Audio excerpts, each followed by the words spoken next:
আমি এখন মাননীয় সদস্য জনাব মোহাম্মদ হারুনুর রশিদ চাঁপাইনবাবগঞ্জ 3 কে তার বক্তব্য রাখার আহ্বান জানাচ্ছি। আপনার সময় 5 মিনিট। জি মাননীয় স্পিকার, আপনাকে ধন্যবাদ। একটি গুরুত্বপূর্ণ বিষয় নিয়ে এখানে আলোচনার সূত্রপাত করেছেন আমাদের মাননীয় সদস্য জনাব আব্দুস শহীদ, ধন্যবাদ জানাচ্ছি। ইউনেস্কো কর্তৃক Bangladesh Bangabandhu Sheikh Mujibur Rahman international prize in the field of creative economy, আমি নিঃসন্দেহে এটি বাংলাদেশের জন্য একটি বড় অর্জন এবং গৌরবের।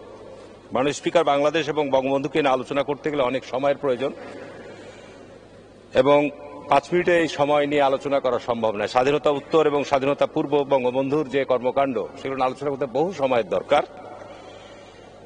আজকে এমন একটি সময় আমরা আলোচনা করছি যখন বঙ্গবন্ধু কন্যা আজকে রাষ্ট্রীয় ক্ষমতায় পরপর 3বারের মতো প্রধানমন্ত্রী দায়িত্ব পালন করছেন এবং 1972 সালের যে সংবিধান বঙ্গবন্ধু কর্তৃক রচিত হয়েছে, মাননীয় স্পিকার, এই সংবিধানের আজকে অবস্থাটা কি? আজকে সাধারণ আলোচনায় 147 বিধিতে যে বিষয়টির উপর আপনি আলোচনার জন্য অনুমতি দিয়েছেন, আমি আপনার কাছে অনুরোধ রাখব যে বর্তমান দেশের যে সংকটগুলো চলছে, এই সংকটগুলোর উপর আমরা যদি সাধারণ এই 147 বিধিতে নোটিশ দেই, এগুলো আলোচনার আপনাকে সুযোগ দিতে হবে মাননীয় স্পিকার। এটা আপনার কাছে আমার বিনীত অনুরোধ। কারণ বাংলাদেশে বর্তমানে এই 2 বছর, প্রায় 1.5 বছরের অধিক করোনাকালীন সময়ে আমরা স্বাভাবিক পর্যায়ে যখন আসছি, সেই অবস্থায় আমাদের দেশের অর্থনীতি, দেশের মানুষের ক্রয় ক্ষমতা, দেশের মানুষের দ্রব্যমূল্যের যে সমস্ত বিষয়, সে বিষয়গুলো নিয়ে মাননীয় স্পিকার আলোচনা হওয়া উচিত। সে বিষয়গুলো সুযোগ আপনাকে দিতে হবে। 2 মাস পর সংসদ অধিবেশন হচ্ছে। আমি অত্যন্ত মনোযোগ সহকারে আজকের এই প্রস্তাবটির উপর আলোচনা অত্যন্ত গুরুত্বপূর্ণ মাননীয় সংসদ সদস্যরা দিচ্ছিলেন, অংশগ্রহণ করেছেন এবং এখানে নিঃসন্দেহে আমাদের পররাষ্ট্রমন্ত্রী আলোচনায় এক পর্যায়ে উনি বললেন যে এখানে তরুণরা অনলাইন ব্যবসা কয়েক গুণ বাংলাদেশে বেড়েছে।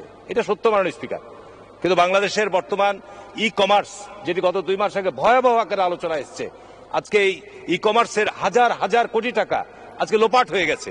মাননীয় স্পিকার, এই দায়বদ্ধতা নাই, জবাবদিহিতা নাই। আজকে অনলাইন কর্মকাণ্ডের আমাদের ব্যাপক প্রসার ঘটছে, এটা সত্য, কিন্তু অনলাইনের যে গতিতে আমাদের এই প্রসারগুলো ঘটছে, তার পাশাপাশি আজকে ডিজিটালি যে ভয়ানক আকারে দুর্নীতি হচ্ছে, আজকে বিভিন্ন কর্মকাণ্ডগুলো আজকে বেড়ে চলেছে। এই ক্ষেত্রে আজকে এর ক্ষেত্রে আমরা কি পদক্ষেপ গ্রহণ করছি? মাননীয় স্পিকার, নিঃসন্দেহে আজকে এই পুরস্কারের মধ্য দিয়ে যেমন আমরা গৌরবান্বিত হচ্ছি, আমরা যেমন অর্জন করছি, পাশাপাশি আমরা যে সমস্ত বিষয়গুলো আজকে ক্ষতিগ্রস্ত হচ্ছি, যে জায়গাগুলো আজকে গণতন্ত্রের সূচকের অবস্থা কি? আজকে দেখলাম কয়েকদিন আগে মাননীয় স্পিকার যে মার্কিন যুক্তরাষ্ট্র, ওখানে 100 গণতান্ত্রিক বিশ্বের একটি সম্মেলন হবে, সেই 100 রাষ্ট্রের মধ্যে বাংলাদেশের নাম নাই। মাননীয় স্পিকার, এগুলো হতাশার, এগুলো উদ্বেগের, এগুলো আমাদের যে আলোচনা হওয়া উচিত। কেন আজকে আমরা এই অবস্থায় যাচ্ছি? আজকে বাংলাদেশের এইরকম একটি পরিস্থিতিতে আমরা এই আলোচনাগুলো করছি, এই আলোচনাগুলো আমাদের সংসদে হওয়া উচিত। 2 মাস পর মাননীয় স্পিকার সংসদ হচ্ছে। আমাদের স্বাস্থ্য খাতের অবস্থা কি? আমি গত পার্লামেন্টেও স্বাস্থ্য ব্যবস্থা সংস্কারের জন্য একটি প্রস্তাব করেছিলাম, তার আগেও করেছিলাম। মাননীয় স্পিকার, এই বিষয়ে আমি দেখি না যে সরকার কোনো উদ্যোগ গ্রহণ করেছে। আজকে মাননীয় স্পিকার, আমি যে কারণেই বলবো যে আজকে সত্যকে স্বীকার করা এবং সত্য গ্রহণ করা সত্যি খুব কঠিন। মাননীয় স্পিকার, সত্যকে সত্য বলে গ্রহণ করা, সাদাকে সাদা বলে গ্রহণ করা, এটি আমাদের সমাজে শুধু নয়, সারা পৃথিবীতেই সমস্ত জায়গাতে এটি খুবই কঠিন। মাননীয় স্পিকার, যেহেতু আপনি আমাকে সময় দিয়েছেন, আমি শুধু এটুকুই বলবো যে বাংলাদেশের আজকে যে সংকটগুলো, আজকে যে সমস্যাগুলো, এই সমস্যাগুলো আজকে বঙ্গবন্ধু কন্যার বাংলাদেশের প্রধানমন্ত্রী নেতৃত্ব দিচ্ছেন দেশের, এই অবস্থা আমাদের দেশে অনেক কিছু পরিবর্তন হচ্ছে। মেট্রো রেল হচ্ছে, টানেল হচ্ছে, হাইওয়ে হচ্ছে, অনেক কিছু হচ্ছে। আমরা প্রতিনিয়ত সংসদে আইন পাস করছি, কিন্তু মাননীয় স্পিকার, আজকে আমাদের এই ক্ষেত্রে আমাদের যে সংকটগুলো, আমরা এখান থেকে কিভাবে বেরিয়ে আসবো, এই জায়গাগুলো তো আজকে আমাকে ঠিক করতে হবে। মাননীয় স্পিকার, এই জায়গাগুলো আলোচনা করলেই আজকে আমাদেরকে বিভিন্নভাবে বাধা প্রদান করা হচ্ছে, বিভিন্নভাবে এগুলো নিয়ে উপহাস করা হচ্ছে, তামাশা করা হচ্ছে। মাননীয় স্পিকার, আমি মনে করি যে আজকে শিক্ষা, সংস্কৃতি, বিজ্ঞান এবং প্রযুক্তি সহ আজকে মাননীয় শিক্ষামন্ত্রী এখানে কথা বলেছেন, আজকে শিক্ষা ক্ষেত্রে আমাদের অবস্থাটা কি, আজকে সংস্কৃতির ক্ষেত্রে আমাদের অবস্থাটা কি, বিজ্ঞান ও প্রযুক্তির ক্ষেত্রে আমাদের অবস্থা কি, এই বিষয়গুলো কিন্তু আসলে যে বিষয়ের উপর আজকে এই পুরস্কারটি দেওয়া হয়েছে, সেই বিষয়গুলোর উপর আমাদের আজকে গুরুত্বপূর্ণ আলোচনা হওয়া উচিত। যে আজকে গত 1.5 বছরে আমাদের যে কোভিডকালীন সময়ে আজকে প্রাইমারি থেকে শুরু করে একদম উচ্চ লেভেল পর্যন্ত সমস্ত শিক্ষা কার্যক্রম বন্ধ ছিল। মাননীয় স্পিকার, এই অটো পাস আমরা দিলাম, এই অটো পাস যারা প্রাপ্ত হলো এসএসসি এইচএসসি বা অন্যান্য জায়গায়, তাদেরকে আমরা কিভাবে আপনার স্বাভাবিক লাইনের মধ্যে নিয়ে আসবো, এই জায়গাগুলো আজকে আমাদেরকে অ্যাড্রেস করতে হবে মাননীয় স্পিকার। আজকে বিজ্ঞানের ক্ষেত্রে আমাদের অগ্রগতি কি মাননীয় স্পিকার? আমরা বিজ্ঞান গবেষণা, আজকে পৃথিবী এগিয়ে যাচ্ছে, কিন্তু বাংলাদেশের বিজ্ঞানীরা জি, 1 মিনিট শেষ এই করবেন। বিষয়গুলি মাননীয় স্পিকার, আমি মনে করি যে আজকে এই বিষয়গুলি যেহেতু আজকে শিক্ষা সংস্কৃতি ইউনেস্কো থেকে পুরস্কারটি দেওয়া হয়েছে এবং নিঃসন্দেহে আমরা গর্বিত, বাংলাদেশেও এই ধরনের যারা ক্রিয়েটিভ ক্ষেত্রে গুরুত্বপূর্ণ অবদান রাখবে তাদেরকেও পুরস্কৃত করা হোক এই এর মাধ্যমে। আমি মাননীয় প্রধানমন্ত্রীকে বলবো যে বাংলাদেশে শিক্ষা সংস্কৃতি বিজ্ঞানের ক্ষেত্রে যারা অত্যন্ত গুরুত্বপূর্ণ একটা যুগান্তকারী পদক্ষেপ বা যুগান্তকারী অবদান রাখবে তাদেরকে মাননীয় স্পিকার এই ধরনের উৎসাহ প্রদান করা হোক। আমি আর বক্তব্য বাড়াবো না মাননীয় স্পিকার, আপনি আমাকে সুযোগ দিয়েছেন, এই জন্য আপনাকে আন্তরিকভাবে ধন্যবাদ। আসসালামু আলাইকুম রহমতুল্লাহ। ধন্যবাদ মাননীয় সদস্য। আমি এখন মাননীয় প্রতিমন্ত্রী জনাব জুনায়েদ আহমেদ পলক, নাটোর 3 কে তার বক্তব্য রাখার আহ্বান জানাচ্ছি। আপনার সময় 5 মিনিট। ধন্যবাদ মাননীয় স্পিকার। ধন্যবাদ মাননীয় স্পিকার।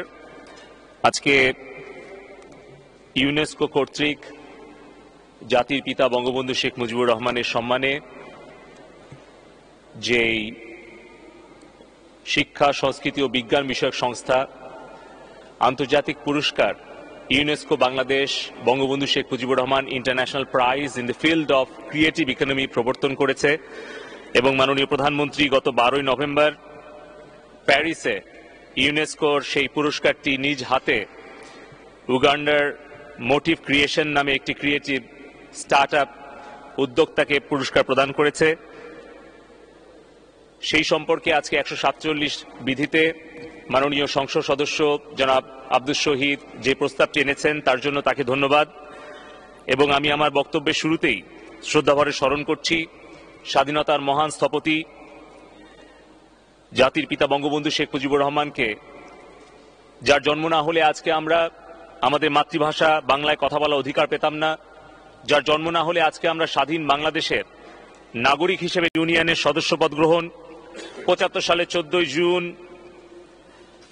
স্যাটেলাইটের আর্থ স্টেশন স্থাপন এবং বিজ্ঞান মনস্ক একটি প্রজন্ম গড়ে তোলার জন্য একজন বিজ্ঞানী ডক্টর কুদরতি খুদাকে দায়িত্ব দিয়েছিলেন শিক্ষানীতি প্রণয়নের জন্য। বঙ্গবন্ধুর সেই একটি বিজ্ঞান মনস্ক প্রজন্ম গড়ে তোলা, সোনার বাংলাদেশ গড়ার স্বপ্নকে 71-এর পরাজিত ঘাতক, 75-এর ঘাতকরা 15ই আগস্টে নির্মমভাবে হত্যা করে সেই সোনার বাংলাদেশ গড়ার স্বপ্নটিকে তারা হত্যা করতে চেয়েছিল। আমার বক্তব্যের আগে বিএনপি সংসদ সদস্য হারুন সাহেব যেটা বললেন, সত্যকে আসলে মিথ্যা দিয়ে সাময়িকভাবে ঢেকে রাখা গেলেও সত্যের জয় যে অনিবার্য, আজ ইউনেস্কোর মতো একটি আন্তর্জাতিক সংস্থা বঙ্গবন্ধুর নামে এই ক্রিয়েটিভ ইকোনমি পুরস্কার প্রবর্তনের মধ্য দিয়ে আবার সেটা প্রমাণ করেছে। 75-এর ঘাতক খুনি জিয়াউর রহমান এবং তার দোসররা বেগম খালেদা জিয়া এরশাদ, তারা 21টি বছর, আমরা যারা 75-এর পরে জন্মগ্রহণ করেছি, যারা 71-এর পরে মুক্তিযুদ্ধের পরে জন্মগ্রহণ করেছি, তাদের কাছে বঙ্গবন্ধুর আদর্শ, বঙ্গবন্ধুর দর্শনকে যারা মুক্তিযুদ্ধের আদর্শকে বিকৃত করে উপস্থাপন করা অপচেষ্টা করেছিল, তাদের জন্য বড় জবাব হচ্ছে ইউনেস্কোর এই বঙ্গবন্ধু নামে শেখ মুজিবুর রহমান এই ক্রিয়েটিভ ইকোনমি অ্যাওয়ার্ড।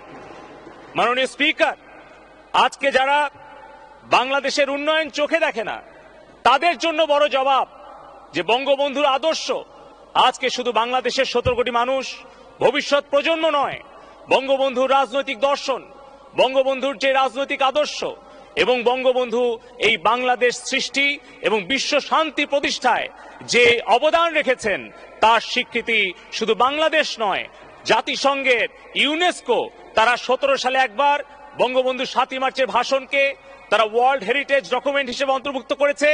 আর 2021 সালে যখন আমরা মুজিব বর্ষ পালন করছি, বাংলাদেশের স্বাধীনতার সুবর্ণ জয়ন্তী পালন করছি, তখন তারা সারা বিশ্বে বঙ্গবন্ধুর নামে এই পুরস্কারটি প্রবর্তনের মধ্য দিয়ে তারা বঙ্গবন্ধুর মর্যাদাকে সারা বিশ্বের তরুণ প্রজন্মের কাছে তুলে ধরেছে।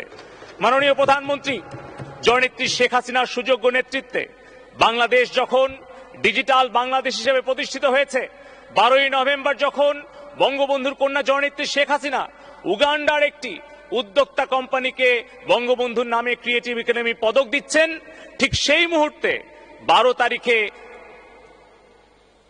এশিয়ান ওশেনিয়ান কম্পিউটিং ইন্ডাস্ট্রি অর্গানাইজেশন 24টি রাষ্ট্রের সংগঠন বঙ্গবন্ধুর দৌহিত্র জনাব সজীব ওয়াজেদ জয়কে লিডারশিপ অ্যাওয়ার্ডে ভূষিত করছে।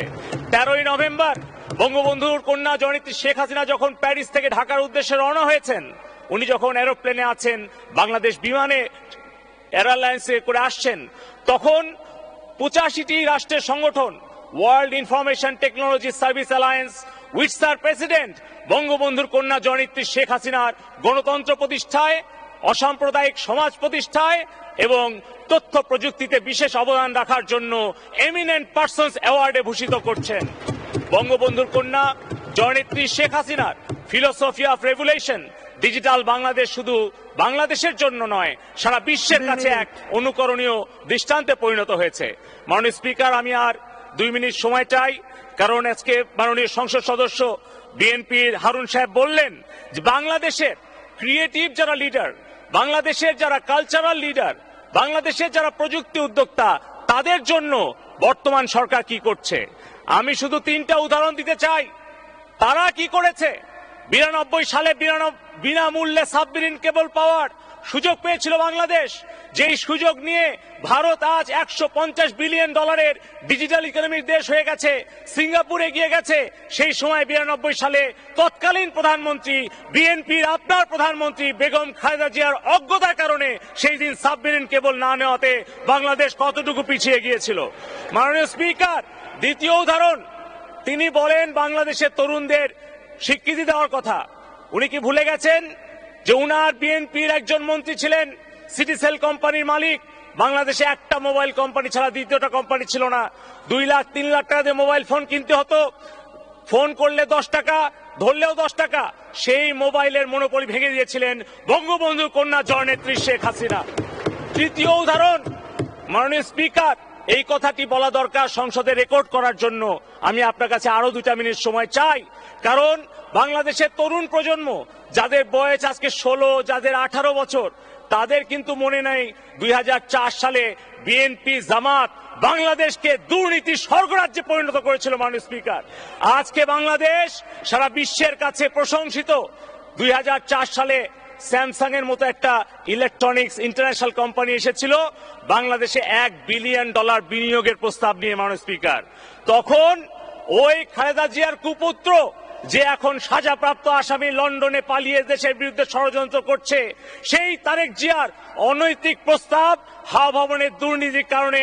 মাননীয় স্পিকার, আমি আর 2টা মিনিট সময় চাই। জি, শেষ করবেন 2 মিনিট। মাননীয় স্পিকার, সেই সময়ে স্যামসাং ওই ঘুষ দুর্নীতির কারণে অতিষ্ঠ হয়ে বাংলাদেশ থেকে বিনিয়োগ প্রস্তাব ফিরিয়ে নিয়ে গিয়ে 2007 সালে ভিয়েতনামে বিনিয়োগ করেছিল। ভিয়েতনামে আজকে 1.5 লক্ষ ছেলে মেয়ে কাজ করে স্যামসাং এ, $70 বিলিয়ন এক্সপোর্ট করে স্যামসাং ভিয়েতনাম থেকে সারা বিশ্বে। আর আমরা 2016 সালে এসে জনাব সজীব ওয়াজেদ জয়ের পরামর্শে ইম্পোর্ট ডিউটি খুচরা যন্ত্রাংশের উপরে কমিয়ে দেওয়ার ফলে স্যামসাং 2017 সালে আবার বাংলাদেশে এসছে, যেখানে 2000 ছেলে মেয়ের কর্মসংস্থান হয়েছে। মাননীয় স্পিকার, নেতৃত্ব সৎ হলে, সাহসী হলে, দূরদর্শী হলে একটা দেশ কতখানি এগিয়ে যায় তার প্রমাণ শেখ হাসিনার বাংলাদেশ। আর নেতৃত্বের অসততা এবং দুর্নীতির কারণে দেশ কতখানি পিছিয়ে যায় তার জলজ্যান্ত প্রমাণ হচ্ছে বিএনপি জামাতের দুর্নীতি, বেগম খালেদা জিয়া এবং তারেক জিয়ার দুর্নীতি। মাননীয় স্পিকার, আমি শুধু শেষে একটা কথা বলে শেষ করতে চাই যে আজকে এই যে মিথ্যা দিয়ে সত্যকে আড়াল করার যে অপচেষ্টা করেছিল বিএনপি জামাত, সেই সত্য আজ বিকশিত হয়েছে। বঙ্গবন্ধুর মর্যাদা আজ বিশ্বের দরবারে প্রতিষ্ঠিত হয়েছে এবং বঙ্গবন্ধুর কন্যা জননেত্রী শেখ হাসিনার নেতৃত্বে যতদিন রবে বাংলাদেশ, পথ হারাবে না বাংলাদেশ এবং বিশ্বকে পথ দেখাবে বাংলাদেশ। জয় বাংলা, জয় বঙ্গবন্ধু, জয় শেখ হাসিনা। ধন্যবাদ মাননীয় মন্ত্রী।